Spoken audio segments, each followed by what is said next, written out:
بسم الله الرحمن الرحيم الله ولي الذين آمنوا يخرجهم من الظلمات إلى النور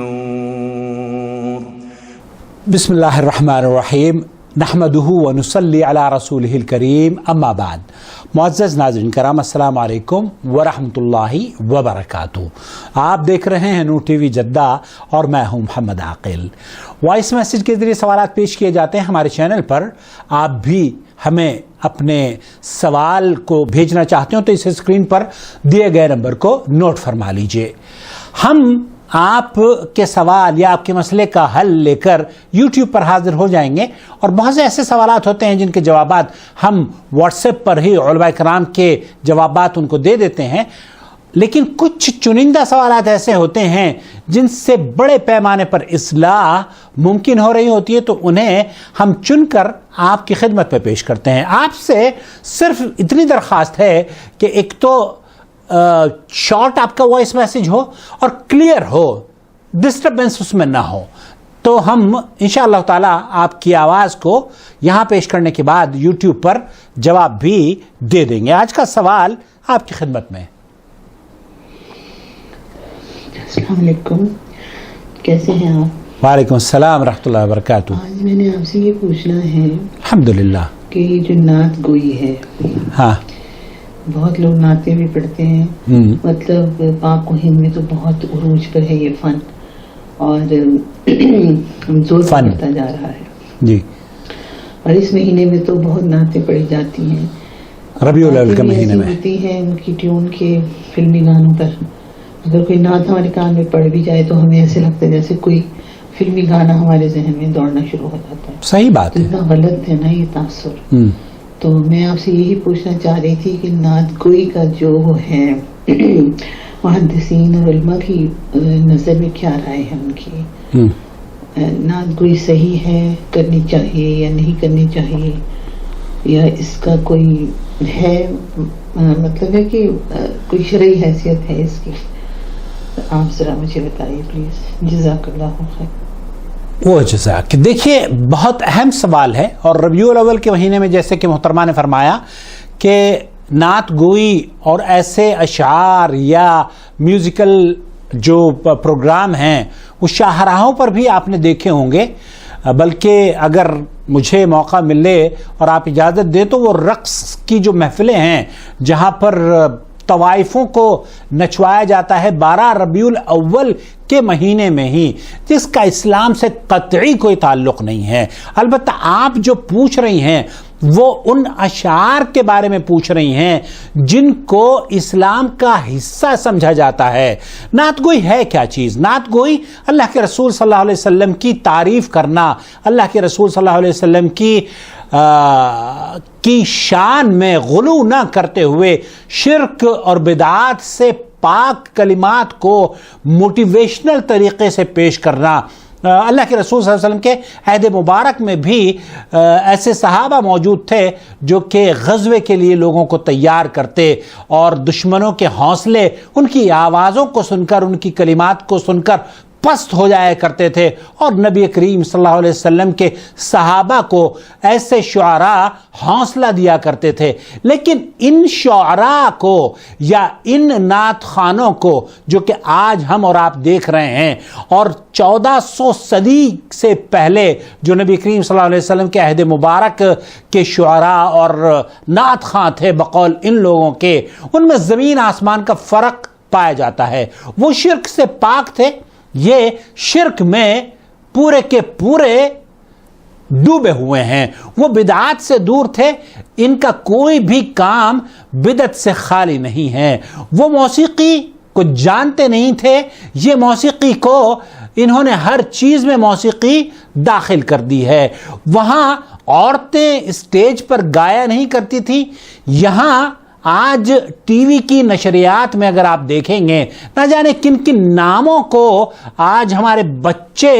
حفظ کر رہے ہیں. بلکہ خاتون نے مجھے میسج کیا اور انہوں نے اپنا نام بتانے سے منع کیا، اور انہوں نے کہا کہ ان کا پورا خاندان بہت بڑا نعت خواں ہے، اور ٹی وی پر ان کی تو کمائی پروفیشنل نعت خواں ہیں پاکستان کے، ان کی کمائی ہی یہ ہے، لیکن اللہ تعالیٰ نے ان کو ہدایت دی اور انہوں نے اس اپنے خاندان سے بہرحال وہ رابطہ تو نہیں، قطع تعلق تو نہیں کر سکتے، لیکن ان کے شرکیہ کلمات سے بیزار ہو چکے ہیں۔ آپ بھی یہ سوچ رہے ہوں گے کہ شرکیہ کلمات کہاں ہوتے ہیں؟ ارے میرے بھائی، شرکیہ کلمات اس وقت تک آپ کو نظر نہیں آئیں گے جب تک کہ ہم آپ کو نہیں بتائیں گے، جب تک کہ اہل علم آپ کو یہ نہیں کہیں گے کہ یہ جملہ جو بیان کیا گیا ہے اس کے اندر کہاں شرک پایا جاتا ہے۔ میں آپ سے پوچھنا چاہتا ہوں کہ اللہ کے علاوہ کسی کو دعائیہ کلمات میں نبی کریم صلی اللہ علیہ وسلم کو یا عبد القادر جیلانی کو یا حضرت علی یا حسن حسین کو دعاؤں میں پکارنا، علماء اکرام سے پوچھا گیا کہ اس کے بارے میں کیا رائے ہے، تو انہوں نے کہا کہ یہ شرک اکبر ہے۔ یہی تو شرک ہے کہ آپ اللہ کے علاوہ کسی دوسرے سے اپنی حاجت طلب کرتے ہیں۔ میں آپ کی خدمت میں اگر مجھے اجازت دیں تو یہ سن لیجئے، یا رسول اللہ انظر حالنا، یہ یا رسول اللہ انظر حالنا، اے اللہ کے رسول ہمارے حال کو دیکھ لیجئے، یا حبیب اللہ اسمع قالنا، اے اللہ کے حبیب ہماری دعاؤں کو سن لیجئے، ہمارے الفاظ جو ہم بیان کر رہے ہیں ان پر ہماری مدد کیجئے، یا حبیب اللہ اسمع قالنا،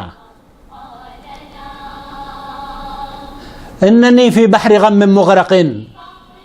غم مغرق مغرق۔ یہ وہ کلمات ہیں جو شرک پر مبنی ہیں، نہایت زہریلے۔ خود بیدی ساحل لنا اشکالنا،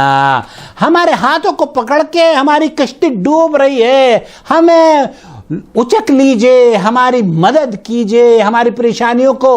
دور کر دیجئے۔ اور یہ وہ لوگ ہیں جن کو آپ یہ کہتے ہیں کہ جناب ان سے بڑے شعراء اور عاشق رسول تو پوری دنیا میں ہے ہی نہیں ہیں، اور ان خواتین کے چہرے اور ان کے ہاتھوں کو اگر دیکھا جائے تو ایسا لگتا ہے کہ کسی یہ سج دھج کے کسی کی دلہن یا شادی میں آج کہیں ان کی شادی کی رات ہو۔ بہت سی خواتین اتنی سجتی ہیں کہ ان کو دیکھ کر ہی ایسا لگتا ہے کہ یہ دلہن ہے اور آج یہ شادی کی محفل میں آئی ہوئی ہیں۔ بہرحال ان سے قطع نظر شیخ ابن باز رحمۃ اللہ علیہ سے بھی یہی پوچھا گیا، آپ کی خدمت میں پیش کروں گا، انہوں نے اس کا کیا جواب دیا۔ بأساليب واضحة ليس فيها ما يخالف الشرع مطهر، فإذا كان سليم أو منشودة سم بأناشيد إسلامية أو غير ذلك لا بد أن يكون سليما مما يخالف الشرع مطهر۔ شیخ فرما رہے ہیں کہ اس میں تفصیل مطلوب ہے، اس میں نعتیہ کلمات پر حکم لگانے سے پہلے اس کے اندر تفصیل جاننا بے حد ضروری ہے۔ اگر مدح الاخلاق، مدح جود الکرم اور کسی کی سخاوت، کسی کے لیے اچھائی پر اکسانا، اگر اس طرح کی کلمات ہیں تو اس میں کوئی حرج نہیں ہے، لیکن جیسے آپ نے سماعت فرمایا کہ جناب اللہ کے رسول صلی اللہ علیہ وسلم کو کہا جا رہا ہے کہ اللہ کے رسول ہماری مدد کیجئے، یہی تو شرک ہے۔ اور یہی سوال سماحت الشیخ محمد بن صالح العثیمین سے پوچھا گیا تھا، انہوں نے کیا جواب دیا میں آپ کی خدمت میں پیش کرتا ہوں۔ انہوں نے کہا کہ نبی کریم صلی اللہ علیہ وسلم کی مدح و تعریف کی جائے، ان عادات اور اخلاق کو بیان کیا جائے، مناقب عظیمہ اور اخلاق کاملہ کے تعلق سے جو آپ صلی اللہ علیہ وسلم میں موجود تھے، یہ تو ایک مشروع اور ممدوح اور قابل تعریف عمل ہے، کیونکہ اس میں ایک قسم کی دعوت ہے رسول اکرم صلی اللہ علیہ وسلم کے دین کی طرف اور رسول اکرم صلی اللہ علیہ وسلم کی تعظیم اور محبت کی طرف، اور یہ تمام مذکورہ امور شرعی طور پر مقصود بھی ہیں۔ البتہ آپ صلی اللہ علیہ وسلم کی مدح اس غلو کے ساتھ کرنا کہ جس سے آپ صلی اللہ علیہ وسلم نے منع فرمایا ہے، تو پھر یہ کسی طور پر بھی جائز نہیں ہے۔ جیسے کہ کہنے والے نے اس قول میں قصیدہ بردہ جس کو کہا جاتا ہے، اس میں یہ کہا گیا ہے کہ دنیا اور آخرت ان من جودک الدنیا وضرتها اس دنیا اور آخرت تیرے ہی جود و سخا کے مظہر میں سے ہے، اور ومن علومک علم اللوح والقلم، اور تیرے ہی علم میں لوح و قلم کا علم بھی ہے، اور لوح و قلم کا علم بھی تیرے ہی علم کا حصہ ہیں، کیونکہ بلا شبہ اس قسم کا غلو جائز نہیں ہے بلکہ یہ حرام ہے، اور اگر جائز صورت میں بھی ہو تو بھی کسی رات یا دن کو اس کے ساتھ یوں مخصوص نہ کیا جائے کہ جب کبھی بھی وہ رات یا دن آئے تو اس قسم کے قصیدے پڑھے جائیں اور مدح سرائی کی جائے، کیونکہ کسی چیز کا کسی وقت کے ساتھ مخصوص کرنا جس کو شریعت نے مخصوص نہیں کیا، اسی طرح سے کسی جگہ کو مخصوص کرنا جسے شریعت نے مخصوص نہیں کیا وہ بدعت ہے، جس سے اللہ کے رسول صلی اللہ علیہ وسلم نے منع فرمایا ہے۔ تو ربیع الاول کا مہینہ آتا ہے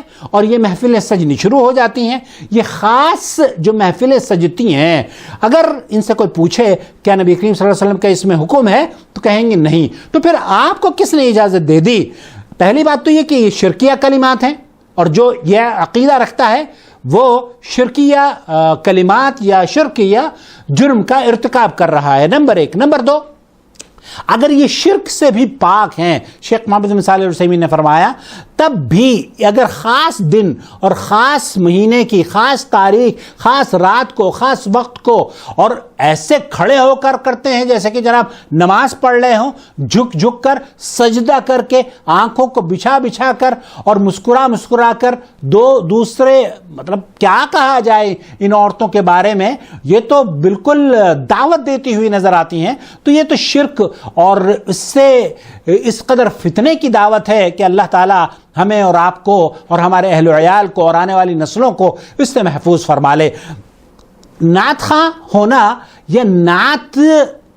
کے بلبوتے پر آپ شرک پھیلانا یہ تو جرم ہے، اور شرک اللہ کے رسول صلی اللہ علیہ وسلم نے، اللہ رب العالمین نے فرمایا ہے تو سب سے بڑا جرم ہے، سب سے بڑا گناہ اس روئے زمین پر شرک ہے۔ تو ہمیں شرک سے بچنا چاہیے، ایون بدعات سے بھی اور غلو سے اپنے عقیدے کو پاک رکھنا چاہیے۔ تو بدعت اور غلو اور شرک یہ تینوں چیزیں نعت میں اگر نہیں ہیں اور حمد اور